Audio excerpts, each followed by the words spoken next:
The Louisiana Restaurant Association presents the We Live to Eat podcast. It is said in Louisiana that a great deal of our culture revolves around food.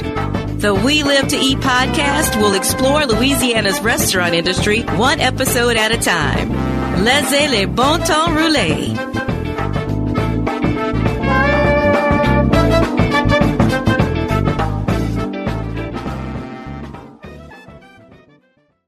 Charles, we have Eric Avery with us today. How are you, Eric? I'm great, sir. Thank you for having me on. We're really happy for you to be here. Now, let's start right off the bat, and let me ask you, how do you get from visiting a brewery in Houston to opening your own here in Lake Charles? What's the story with that? What is the I, story with Crying Eagle? I think that's largely due to maybe being a little off-centered, but Quentin, it's just that, man. I didn't grow up in this industry. I have no real knowledge or family background of like food and beverage or anything of that Hmm. nature. But my family has always been very entrepreneurial, and I remember whenever I was at a friend's bachelor party in Houston for a weekend, and we went over and did a brewery tour at St. Arnold. And I remember thinking that was the coolest place I'd ever been to. I liked, I didn't just like, I loved the shiny tanks. I loved Uh-huh. the just the manufacturing side of it. I loved how people from all walks of life were together, and they were all fellowshipping over just a pint of beer. And it was just an atmosphere and ambiance that I'd never really experienced before. And Mhm. and it, and I remember going back home after that weekend and just telling my wife, I was like, that was truly the coolest place I'd ever been to. And I remember thinking and telling her, asking her, I was like, why doesn't Lake Charles have anything like this? And that question then led me on to a multi-year quest on to figure out what it would take to have something Mhm. like that Right. in Lake Charles. A- and lo and behold, here we are. And I'd like to just almost say that I was, God put me in that moment and put it at a time where the doors opened just right, and the stars aligned, and I bolted through it. Mhm. But again, that's where we are. What initial difficulty did you have going from not having a brewery to being like, oh, I need to create this facility, I need to get all these resources, I need to get people who know what they're doing. What hurdles did you have to go through to make sure everything was Right. just right? Yes, yes, yeah. I mean, one, there's no real playbook on opening a brewery. Okay. Right. And sure, there are other people who had breweries at the time, and everybody was very open and collaborative. But at the same time, they're not going to stop and tell you that, look, you need to know all these things before you even consider. What I knew is that I would need to do a lot of research, and I would Right. need to become really involved in in our Brewers Guild, and I'd need to make sure I visited with as many brewery owners as possible. But I was Hmm. also fortunate enough to have a guy who was opening his own brewery in Texas, who was a valuable resource and became even a small percentage owner of Crying Eagle, Oh, okay. who was incredibly informative and helped us overcome a lot of those initial obstacles for when we opened. At least teach you, like, how do these businesses make money? How do Mhm. where do you go to even source this equipment? Where do you go Right. to engineer all this stuff? Like, what kind of facilities do you need? Hmm. And this is, and you got to remember, Quentin, this is back in a time where when we first opened, we didn't look to have a restaurant or anything. We wanted to keep it to just focusing on the beer side. Right. And so for large Uh-huh. scale production, have a tap room, and that's it. The evolution of Crying Eagle to be to have to have a restaurant at its university location and beyond Hmm. came several years later. But basically, it's just going out there. Where do you go to learn? You go out and hustle, man. You go out and ask people. You go out and become like I said, you find experts and the industry associations that are, they're always a great resource, right? Like for when I started, like our Louisiana Brewers Guild, our Brewers Association, Mhm. and also just asking people in the industry for any help they can give me. Okay. And I had the fire, I had the tenacity, and I was going to get it done one way or the other. Right. And then it did. So, Do you think adding on the restaurant aspect was a natural progression from just doing brewery to doing something where people could sit down and enjoy themselves? yes, it was not only was it a natural progression, Quentin, but it was as it's shown over the years, it's an essential move. Okay. Right. The breweries in and of themselves are I wish they were a big enough draw to where they could support themselves with Hmm. just like serving beer, because that really keeps it simple. Okay. But the fact is that we're in Louisiana. You go drink a few beers. People like having a food element. And that's Right. why you're seeing every brewery that's surviving or thriving for that matter Hmm. have or are in the works of bringing what I call a food element into their tap rooms, right? Right. Whether it is them opening their own restaurant or that they are collaborating with a restaurant professional to partner in their tap room.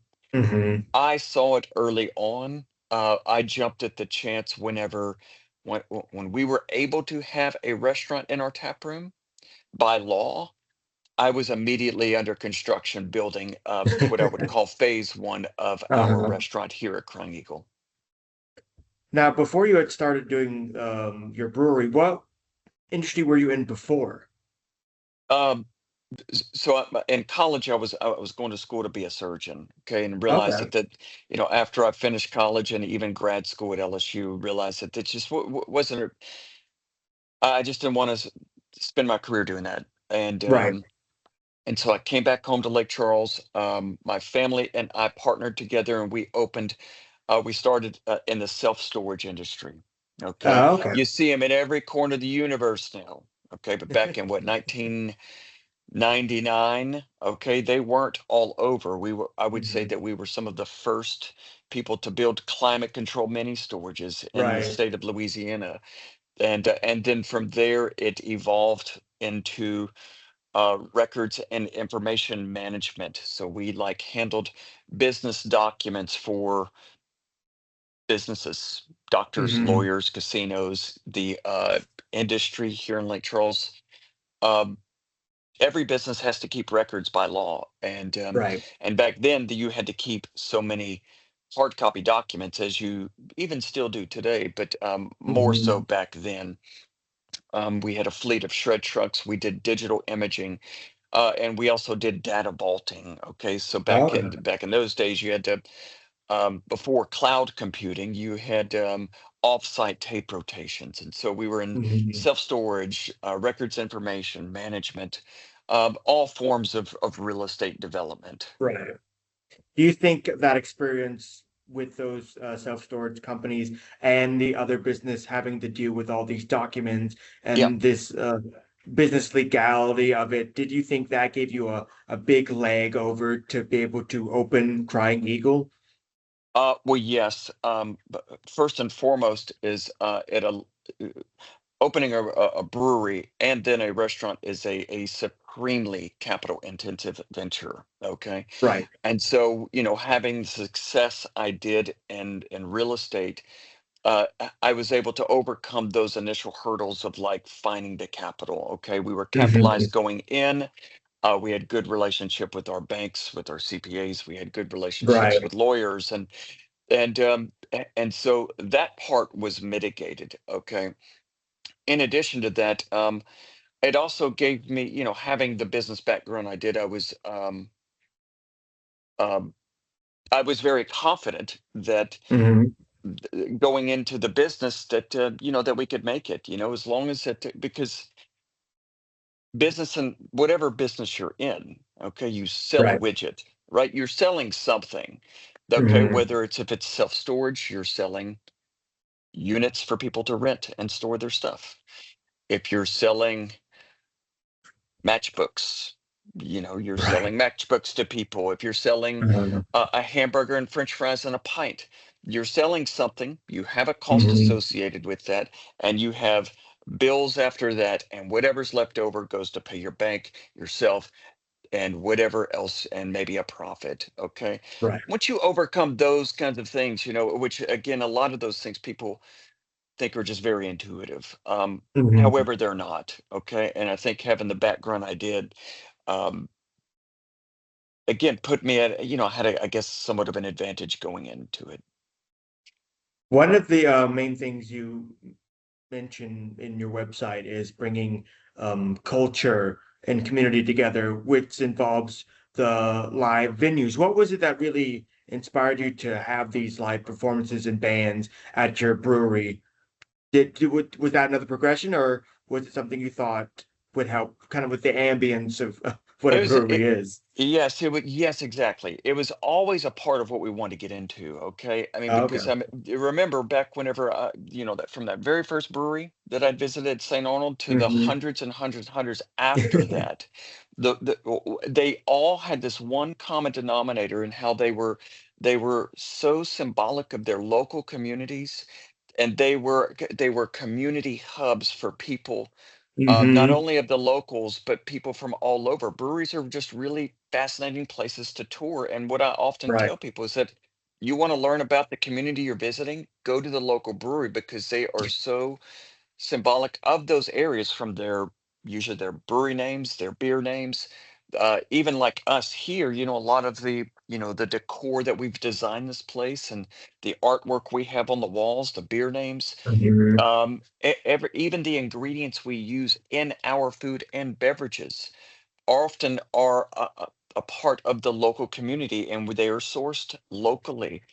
And having live music, having cornhole tournaments, or doing Hmm. fundraisers for the local community foundation, or whatever it is, supporting a business while they're down, for whatever reason, that's just who we always wanted to Uh-huh. be. And we wanted to bring everybody, all walks of life together, celebrating the rich culture our of Southwest Louisiana.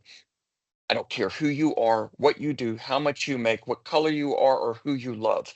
You know that Hmm. and Crying Eagle here in Lake Charles, we bring together everybody and we celebrate those victories. And for a brief moment, you can put everything aside and you can come, enjoy a great time, fellowship, and listen to some live music, and always know that the people here that work at this place and those who own it, are passionate about our community, passionate about what we do, and you can feel it the moment you walk in. And it was always going to be in the DNA of this place. Hmm. With over 200,000 people who visit your brewery every year, do you think that sense of community helps bring, like, draws people in? Well, yeah, for sure. Yeah, I mean, it also helps that you have uh, we just have a lot of tourism in general, primarily from the casinos here. You've got the Gold Nugget, you've Right. got La Berge, you've got Horseshoe, you've got the Cashada, you've got Delta Downs, you've got a lot of Uh-huh. multi-billion-dollar casino operations here that do the heavy lifting for us, right? So you've got four, Right. 5, 6 million visitors a year visiting those casinos. A lot of those people look to do something outside the walls of the casino, and Hmm. but and a lot of those people hear about us because we are a community staple, right? I mean, Right. people want to know, well, where do you go for a great time? Where do you go to learn? Like, where do you get the best sandwich in town? Where do the locals go? Here you got Daryl's, you got Luna, you got Crying Eagle. We are the Hmm. staples of Lake Charles, and that's what people like to see what it's all about. Even you, like, and all your listeners, Hmm. when they travel, they don't, they want to go where a lot of people like to go where the locals go, right? Right. Because those are the best places to go, right? And so that's the way I liken this place. Do you ever imagine, with so many people coming in every year, did you imagine Crying Eagle getting as big as it is now? or were you as shocked as anyone who's finding Yeah, success in their I, business? yeah, Quentin, I never really got into this business thinking that we were just going to be, I guess, just kind of, mediocre and just a little mom and Right. pop. I knew going in, and if you ever come here and visit, you'll see that this place was always built and designed for success. Hmm. I always want to be the very best version of me and my companies that we can be. And this place was built to be really interesting, to be really beautiful. I Right. like to believe we have one of the coolest, most interesting tap rooms of any brewery anywhere. And most certainly you can see that once you visit our new location that we just Hmm. opened. It's it's one of the most sensational breweries I've ever seen, and that's just always again been in the DNA, been in the genetics. Is just like, let's build something really great and really impactful for not only Southwest Louisiana, but I feel like we are a representative of our entire state, because Right. those who are driving eastbound on Interstate 10, we are the first place that you see coming to go to either Lake Charles, Lafayette, Baton Hmm. Rouge, New Orleans, right? Hmm. And so we are the welcome center, and we want to be, you know i- as you drive through Lake Charles now, we want to kind of be a representation of not only just a great brewery, but like you know all the rich culture this whole state has to Right. offer. Hmm.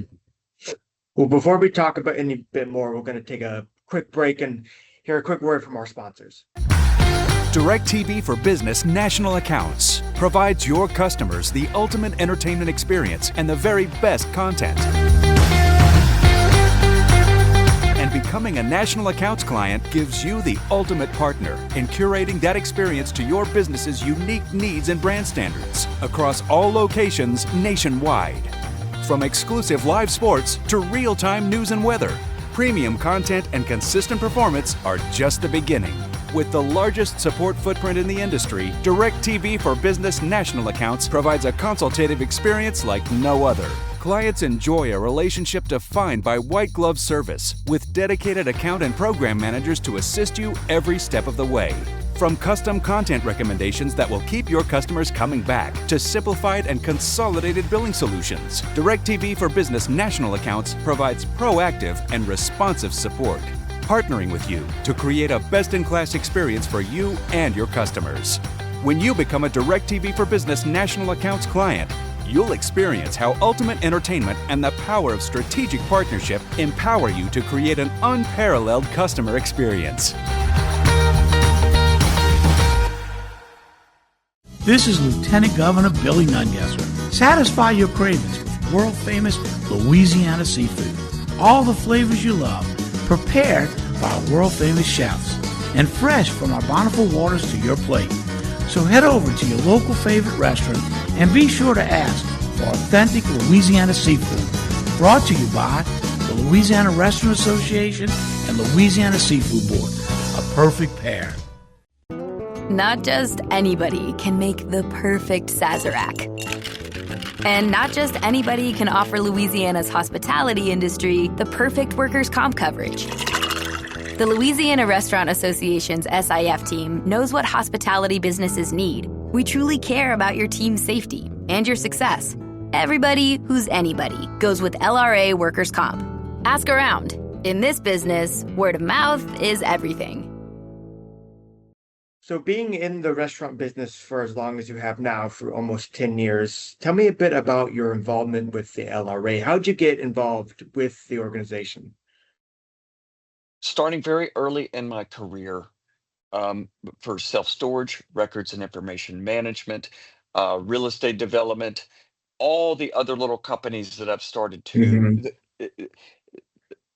If you're really going to succeed, then you're going to need information from the experts, right? Right. So, for example, like for the in the beer world, you've got the National Brewers Association, and you've Hmm. also got the Louisiana Brewers Guild. And if you want to learn about an industry, you join and be a part of those organizations because they have very inexpensively an infinite amount of information and resources to help you succeed.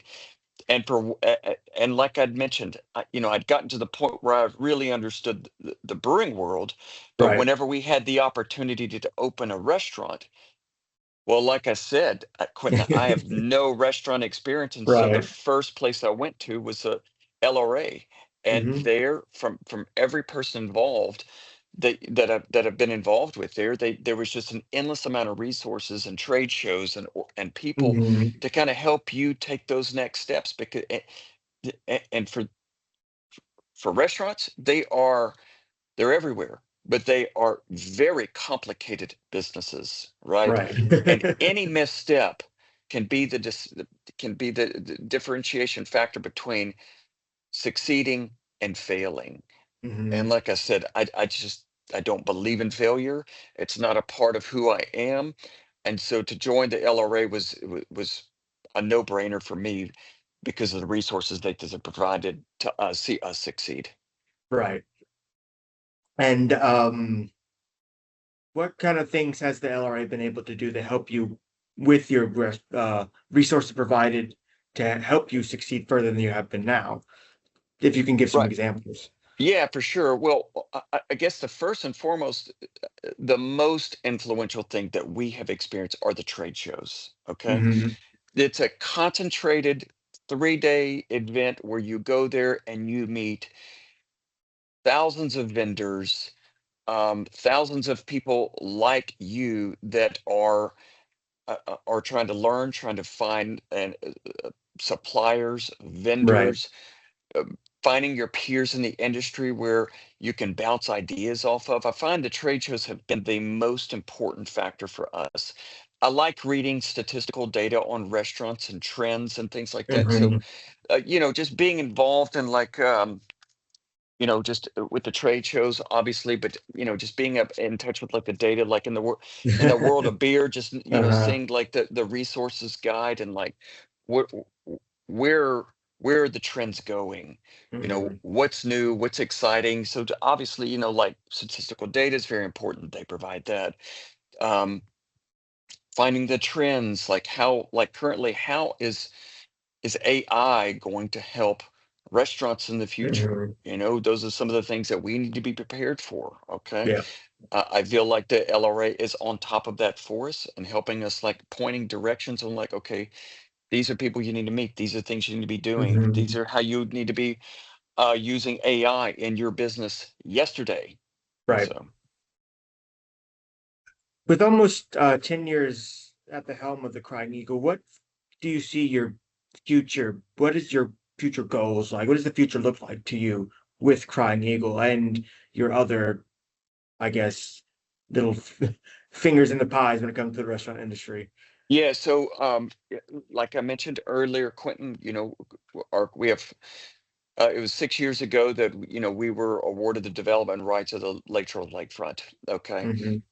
and it took 6 years, and we were to open our second location that we've named Crying Eagle Lakefront. We then rebranded the existing location to Crying Eagle University. These two locations are are they're not 180 degrees different.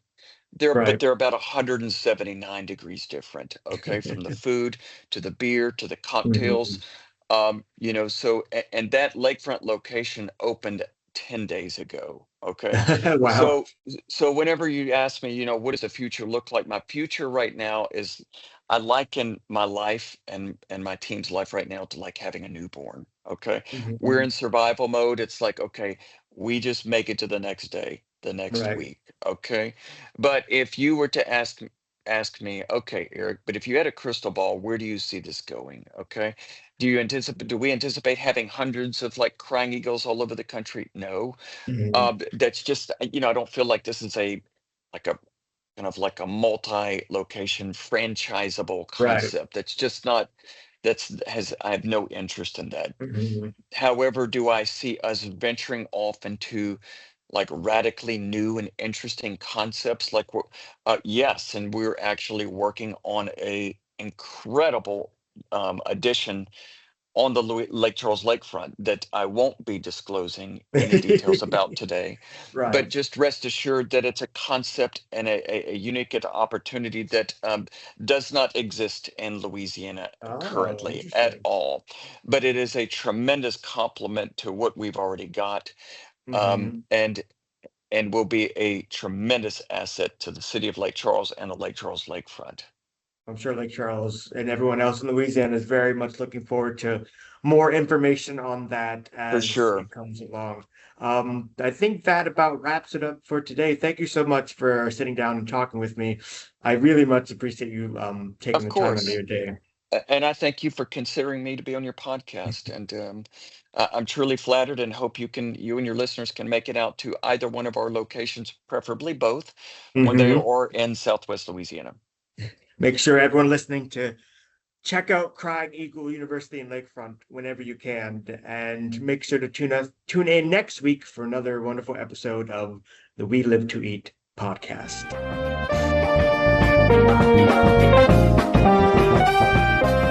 Thank you for listening to the Louisiana Restaurant Association's We Live to Eat podcast. Please join us for future podcasts where we'll discuss restaurants, food, and culture in the state where we live to eat. Until then, bon appetit.